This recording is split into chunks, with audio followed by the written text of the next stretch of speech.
সব গৃহিণীদেরই কিন্তু একটা আলাদা টেনশন থাকে যে পরের দিনে কি রান্না করব। তো এই ভাবতে ভাবতে আমি কয়েকটা ডিম সিদ্ধ করে নিয়েছি।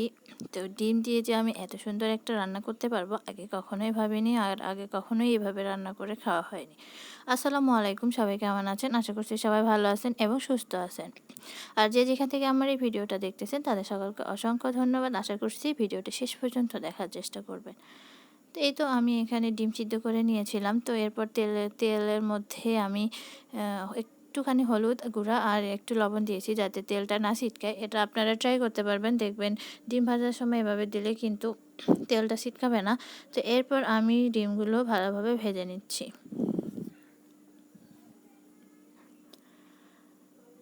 তো এরপর আমি তেলের মধ্যে পেঁয়াজ মরিচগুলো ভেজে নিচ্ছি। তো এরপরে এই বাটনার মধ্যে আদা রসুন বেটেছিলাম।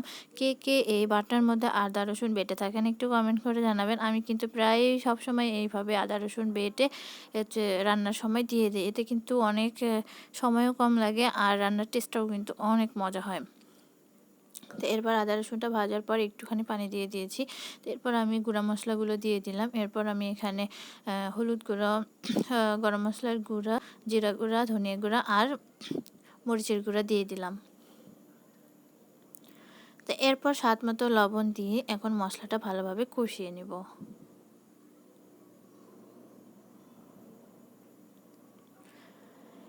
মশলা যত কষাবেন রান্নার স্বাদ কিন্তু তত বেড়ে যাবে। তো এরপর আমি এখানে আলুগুলো এভাবে কেটে রেখেছিলাম ডিম দিয়ে রান্না করার জন্য। ওই যে ভিডিও শুরুতেই বললাম যে ডিম দিয়ে আজকে এত সুন্দর একটা রেসিপি বানিয়েছি যে আগে কখনোই খাওয়া হয়নি। তো এইভাবে আলুগুলো কেটে আমি রেখেছিলাম। তো এরপরে দিয়ে দিলাম মশলার মধ্যে। তো এবার মশলার সাথে ভালোভাবে আলুগুলো মিশিয়ে নিলাম। তো এরপর ঢাকনা দিয়ে ঢেকে কিছুক্ষণ রান্না করে নেব। তো প্রায় 5 মিনিটের মতো আমি ঢাকনা দিয়ে ঢেকে রান্না করে নিলাম। এরপর আবারও আমি আলুগুলো একটু নেড়ে দিচ্ছি যাতে নিচে লেগে না যায়। তো এরপর ভালোভাবে আলুগুলো কষিয়ে নিতে হবে।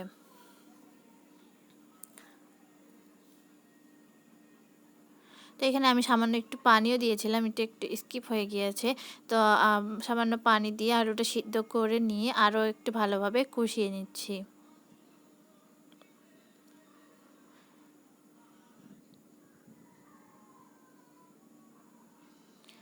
তো এরপর এখানে দেখতেই পাচ্ছেন আমার আলুগুলো কষানো কত সুন্দরভাবে হয়ে গিয়েছে, আর আলুগুলো কিন্তু মাঝখান থেকে ভেঙে গিয়েছে, একটু খেয়াল করলে দেখতে পাবেন।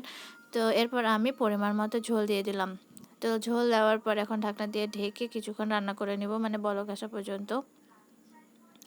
তো এই যে দেখতে পাচ্ছেন বলক চলে এসেছে। এরপর আমি যে আগেই ডিমগুলো ভেজে রেখেছিলাম তো সেগুলো দিয়ে দিলাম। তো ডিম দেওয়ার পর আমি ঢাকনা দিয়ে ঢেকে আরও কিছুক্ষণ রান্না করে নেব।